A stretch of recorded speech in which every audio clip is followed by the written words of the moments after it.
So I'm really excited to be here for a lot of reasons, actually. One is because what I'm going to show you today is actually a prototype. So the fact that our account manager thought that what we were doing was good enough to show you and to hopefully give other people some ideas of how we're using their technology just really brightens my day. And I'm also excited because I'll show my age just a little bit, but I started out in command line driven ARC info. So typing away and you get a dot on a map and you are excited. So the fact that we're using this today and the progress that Esri has made in GIS to me has just been phenomenal. I go back to the Corps of Engineers and we used ArcPad and we had to use ArcIMS to visualize our data. So the fact that we really just have these turnkey solutions is just amazing. So yes, I started in the Corps of Engineers, and my last job, or last duty, I would say, with them, was to join the Iraqi infrastructure assessment team. So we were really focused on infrastructure assessments, more like battle damage assessments. So we were looking at roads and bridges and dams. So I happened to be giving a presentation at a conference, and I had a lot of military folks come up to me and ask, would I be interested in working with them just with different types of data? I'm like, well, it's funny you say that because in my mind, it's just all about the data. We need to collect it, we need to store it, we need to analyze it, and we need to visualize it. So I don't really care too much what your data is. We still need to do those 4 things with it. That began my career with the Army Civil Affairs branch. I started out in the Special Operations Brigade. If you're not familiar with civil affairs consists of about 85% on the reserve side, about 10% special ops, and then the remainder straight conventional. So that was really fun to begin with special ops because they seem to have a lot of money and can buy what they like. However, working for only 10% of the branch was not really doing the right thing, so to speak. So I moved over to the Army proponent so I could look out for Army Civil Affairs as a whole. And what I found out was that, the conventional side of the house, and especially the reserves, are just not the same as special ops as far as funding. So we needed a way to get something in their hands so we could help them organize their data and help them become more relevant. Everything moves very, very slow in the Army. And I'm sure it's the same way for you if you're state, local, or another federal agency. In 2015, the Army decided that they would field an analytical toolkit to civil affairs. Well, that was 2015, and they started fielding in 2017 and only at the secret level. And that's great, very glad that we got these tools. However, it's not that easy to collect data in the field at the secret level because we have to secure that data and we have to take so many precautions, and the actual materials, the actual field data collection units have to be properly managed and secured. So we really wanted to bring that system down to what we call the NIPR version or the FOUO version. And that's underway, but we have yet to field it. So again, we asked for it in 2015. It's 4 years later, and we still don't have that system in the field. So I am not a patient woman, and I just couldn't handle this anymore. So I decided that let's go pitch an idea to the lovely individuals that control the money for this program and ask them if they would assist us in allowing us to build out the commercial solution while they were continuing on their lovely timeline. And they agreed. So we decided now we need to see if Esri will help us. So I reached out to our account manager, who's in the audience, Mr. Tom Eberhard, who has been the account manager for me since I started with the special ops community. He's been absolutely fantastic over the last decade. And so I said, hey, Tom, I would like to put together a prototype for a commercial solution. And if we could just get this going and prove that we know what we're doing and we can start getting data in the system, then I just feel like we could get our users involved and get them to enter data. And then that way we would have data to actually propagate through our FOUO and then on to our secret solution. But if we have to wait on the Army to do this for us, it is not going to happen. So Tom said, absolutely, let me see what I can do. And in 2 months, we put together a prototype to pitch to our civil affairs key leaders to let them know what we were thinking, what we wanted to do, what we thought the solution path needed to be, and to make sure that everyone agreed. And that took place this past March. And everybody was on board. They quickly realized, yes, we want to do analytics so bad, and we want to produce these lovely products. We want to show the relevance of civil affairs, and you can't do that without any data. So if we could go ahead and get a commercial solution on the market, so to speak, get it out there, get it in the hands of our soldiers, then we can start building this data repository. So we pitched our idea in March. It was a go. And then we thought, we better take a look at what we were building and go back to the drawing board and make a few changes and really plan out the way forward. So that's what I'm going to show you today. We've been building this particular version since that March timeframe, and we've been able to incorporate some other R&D efforts that we had going on very easily, and I think that's something that I'm most proud of and what I want to show you today. So this is our civil affairs solution on simple.com. Absolutely any of you can come in and view our data. If you do want to participate in data collects, we will allow that. And at that point in time, we would just need to register you and make sure that you have proper permissions, and we'll go through that. If you're not familiar with civil affairs, I wasn't either when I joined them. I think that the best way to explain civil affairs for me these are the lovely men and women that are really looking at human geography, and they're really looking at the populations. And when I was more concerned with battle damage assessments, I was never thinking about the second and third order effects of the population. But that's what civil affairs does. Right? They are going to look at that population and determine what are their vulnerabilities. And we talked earlier today about resiliency. We just look at it as vulnerability. Like, what is it that this community really could benefit from if the U.S. military or either NGOs stepped in to help? Do they need water? Do they need something done to their school systems? Are they having issues at the local dam, at the power plant? Whatever these vulnerabilities may be, how can we come in and show that we're here to help? And then, while we're there, we're going to figure out who's who in the zoo and figure out who is the most important person in this tribe or whatever it may be. All right, so civil affairs, global mission. So we decided to organize our data by our combatant commands, our geographic combatant commands.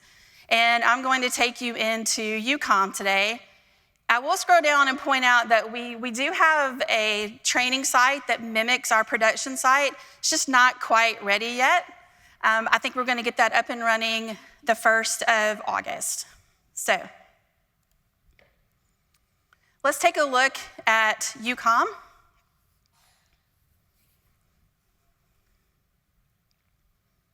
All right. First thing, if any of you would like to collect data for NORTHCOM, or any of you in the audience are military and have missions that are in the other GCCs, This is where you would simply make a request to us, and we will reach back out to you, make sure we know who you are, vet you, if you will, and then give you the proper permissions to one of the co-coms. So these are our civil surveys. They're not too pretty. They're not too pretty because we're following a military standard symbology, and I'll get to that. This is the Ukraine. We have an interest right now in the Ukraine and Russian border, mainly because the U.S. Army is assisting the Ukrainian Army in standing up their own civil affairs capability. So one of the things that we're doing is showing them that this is a tool that would more than likely benefit them. So our symbology here, like I said, is military standard. That's why it's not too sexy, but we'll take it. We have a complete business process for data collection. We do have survey 123, or you can come online and enter in your surveys. So let's take a look at that. I just went down to create civil surveys. We follow a military taxonomy, and at the highest level, you'll see our categories. So there are 116 categories that we are interested in for civil affairs. The problem is when we created these surveys, we created them at an FOUO level, which means that they hold personal identifiable information, which also means we cannot have that at the commercial level. So unfortunately, out of our 116 categories, the ones you see in blue are the ones that we have ready now for this level of what we just call non-PII. So quite the variety of surveys. It doesn't matter which one we want to go into. I'm just going to pick hospital. So this is the exact application that you would see on your mobile phone if you were out in the field. We saw this today. Nothing fancy. We are concerned with how many doctors, how many nurses, what is the, do you have power running? Do you have water? And keep in mind, we're looking at things that something has happened, right? So either there's been an unfortunate military reason why the hospital is no longer functioning, or there's a natural disaster, something along those lines. So to find out if you have sewer capabilities that are actually working properly is something that we do want to know. Do you have emergency rooms? What type of meds do you have all the time being stored? This type thing. So we have these level of surveys, those level of questions for all of these different categories. We need to make sure that we can export this out into a .csv file. We want to make sure that we can bring this data into other analytical toolkits that our folks are accustomed to using, and that's easily done through a CSV, so we want to make sure we have that capability. Sometimes when we go out in the field, our guys and girls, they don't have the ability to take with them a laptop or a cell phone by any means, so we want to make sure that they can always print out a copy of what it is that we want them to make an assessment on. So maybe they just need to come here and print out one of our surveys and take it with them to help guide them on what questions to answer. And of course, in the back end, we're making sure that all this information is standardized and structured. The other thing I'd like to point out is we do these surveys for not just the reason of a one-time visit. You know, a lot of our surveys, we want to be able to see changes over time when civil affairs teams come in successive rotations. So we can see how this power plant has changed from 1 year to 5 years down the road. The other reason why we are very particular about a standardized survey is because we want that information to feed into what we call an area study. So area studies is a doctrinal product for us. We can do them at the unclassified level, and it follows a very stringent format. We're looking at the physical geography, the human geography. We are looking at everything imaginable within this area, and this area can be something as small as a village or a regional or sometimes even a country study.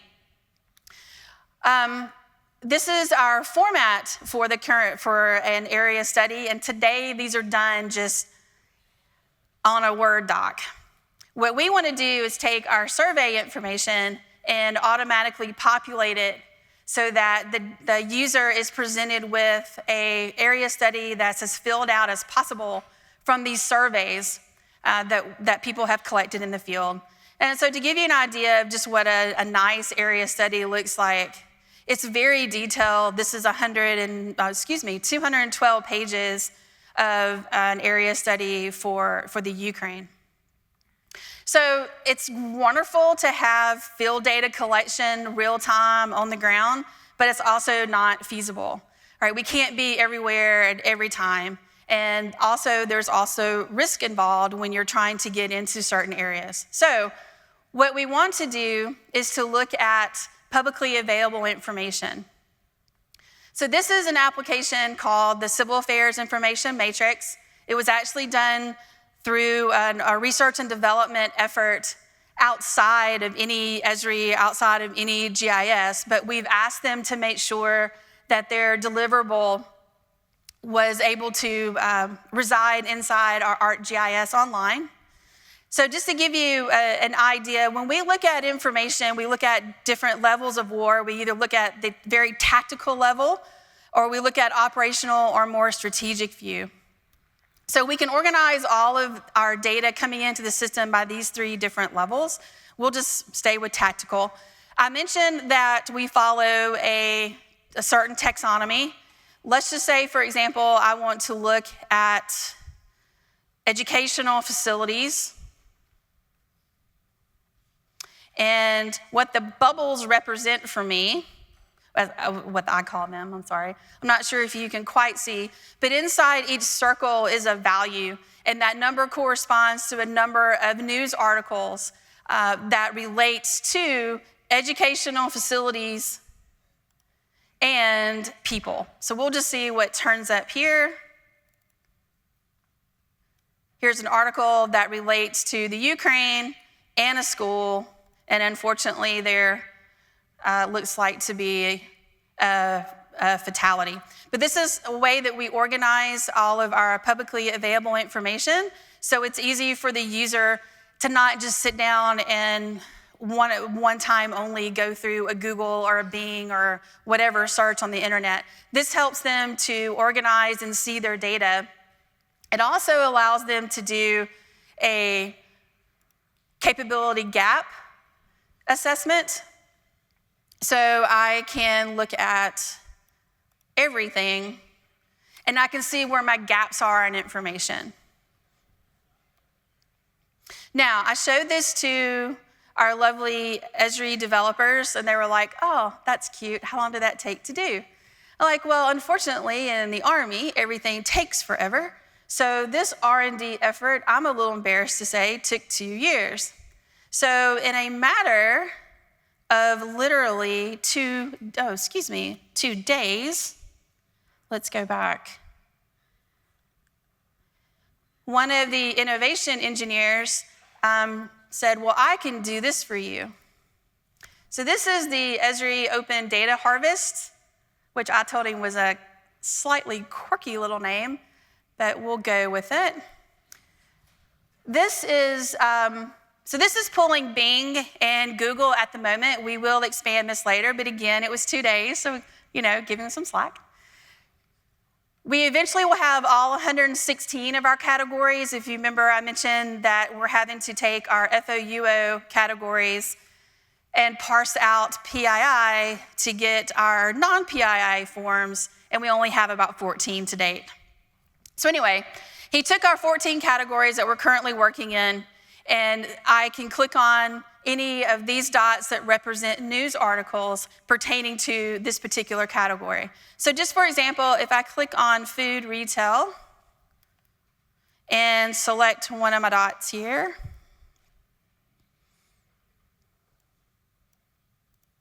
then it will take me to the article that hit that query parameter. So this article has to do with food in the Ukraine, and I can read this information.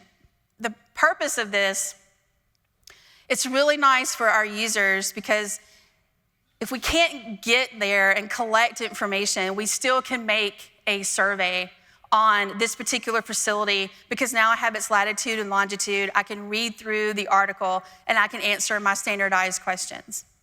So we'll take this much further. We're going to be able to give the user the ability to do their own specific search.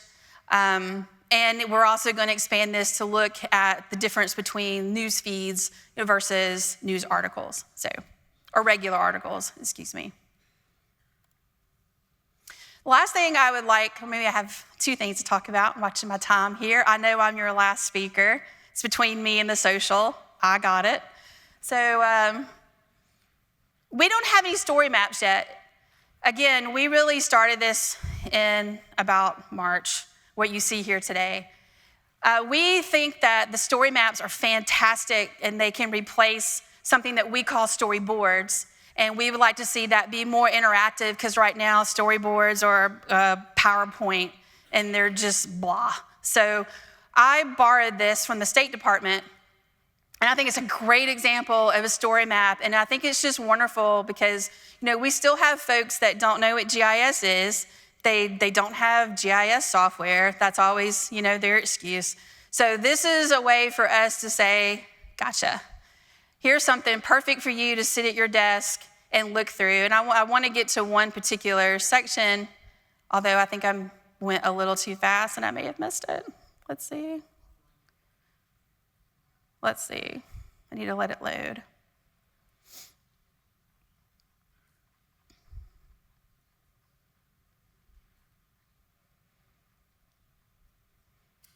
Here we go. I think this is fantastic. I really like this because we do respond to natural disaster issues. Haiti was one that we worked in 2010, and this would have just been phenomenal if we had it. So this is just looking at an unfortunate issue after a skirmish, if you will.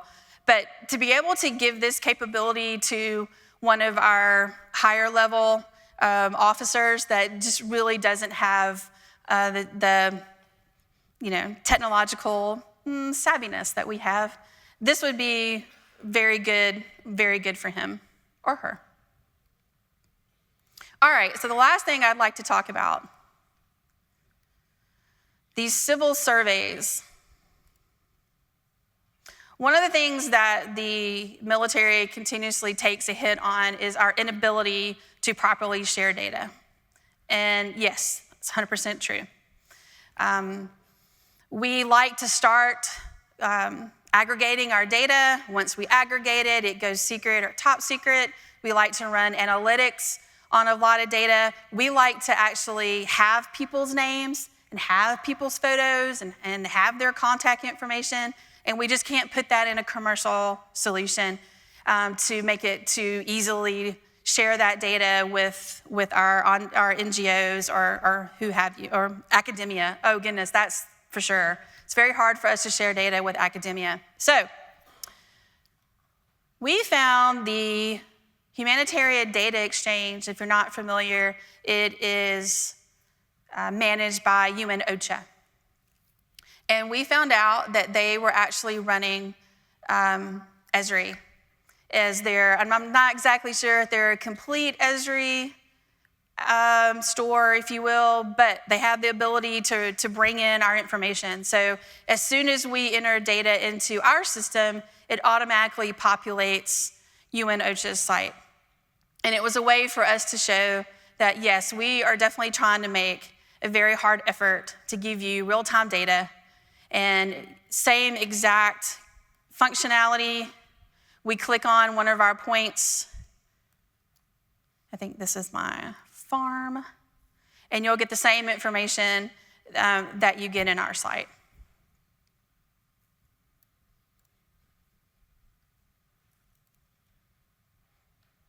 And last but not least, we do have a user's guide.